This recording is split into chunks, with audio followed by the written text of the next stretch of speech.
Hey there. This week on MATsterpiece Theater, we're going to be talking about something that claims to be for adults, but it's obviously for children too. That's the Super Mario Galaxy movie this week on MATsterpiece Theater.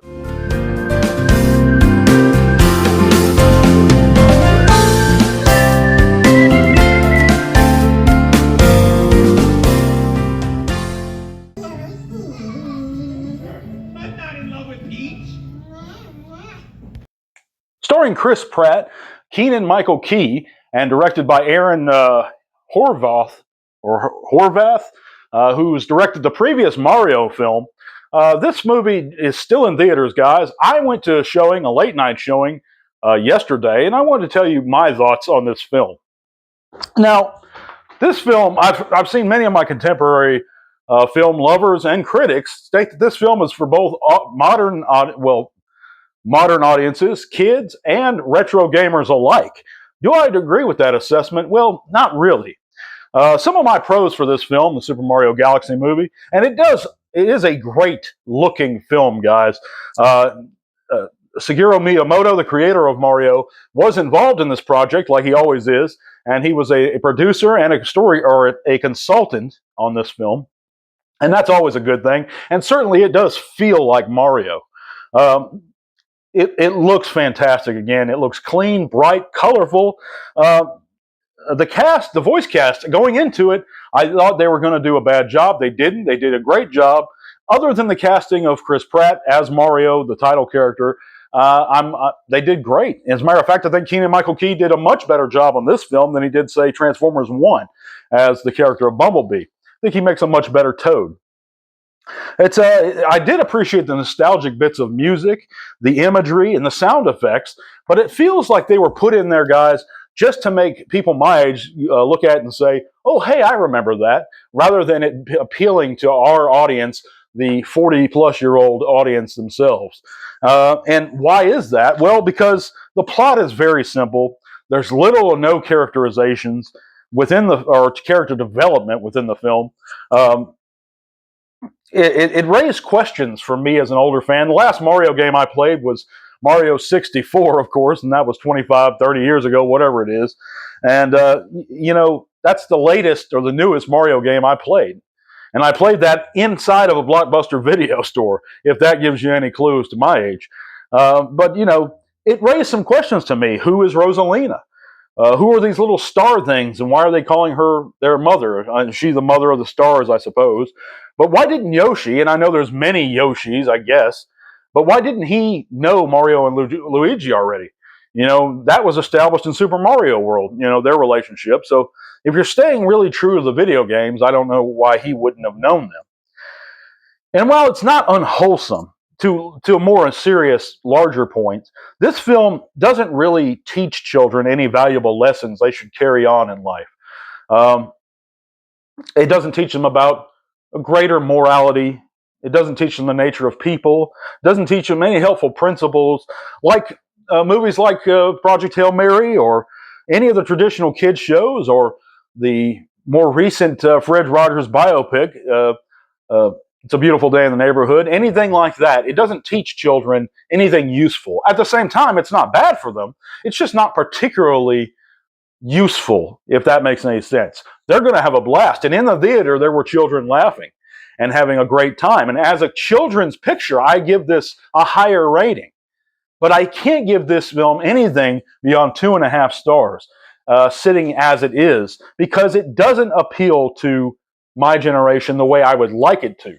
I would like to see more rich characterization. I would like to see a little bit more of a complex plot. I would like to see tensions be a little higher. And I'm not saying it needs to be dark and serious. It doesn't need to be dark and serious.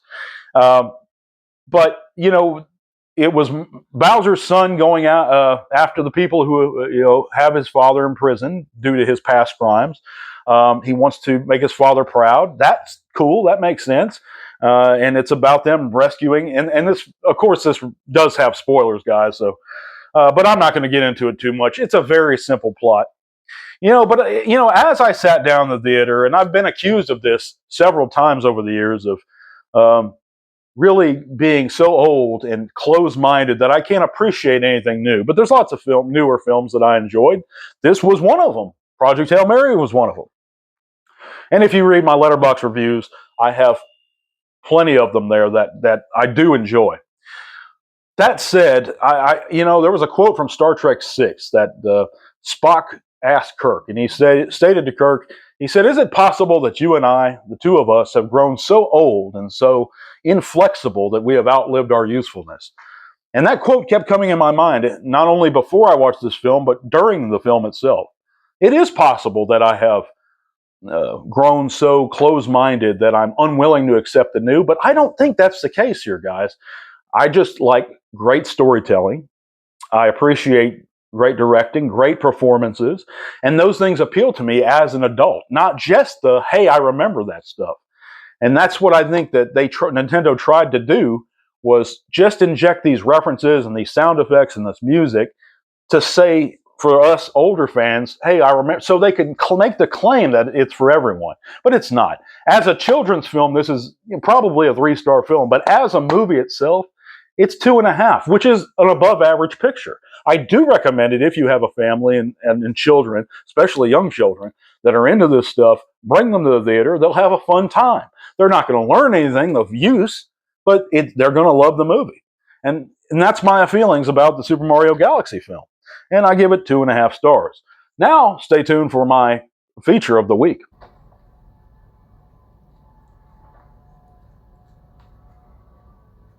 There's a new special deputy you've been brought in from the city to help us out. Make sure things go smooth. What things might they be? This week's pick of the week is going to be the 2012 Shia LaBeouf Tom Hardy vehicle, Lawless. And this is set in the Prohibition era of the United States. And it really is a showcase of great acting talent, fine directing, great writing and characterization.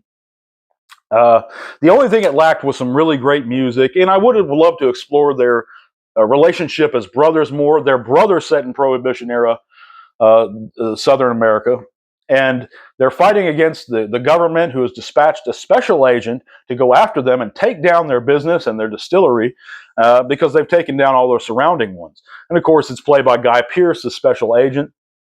And he does a great job in this film as an antagonist. You really love to hate this guy. Now, it is a bit violent, this film, but I really love to see these characters interacting with each other. I would have loved to have seen more of it. I think I gave Lawless 3 stars, but it is a great film if you want to check that out. Thank you guys so much for supporting this channel, for checking out the review. If you like, subscribe down below. Follow me on Letterboxd. Follow me on Twitter. I'm everywhere you can look. And it helps support us. Give us a thumbs up. We're going to catch you back next week. Until next time, the balcony is closed.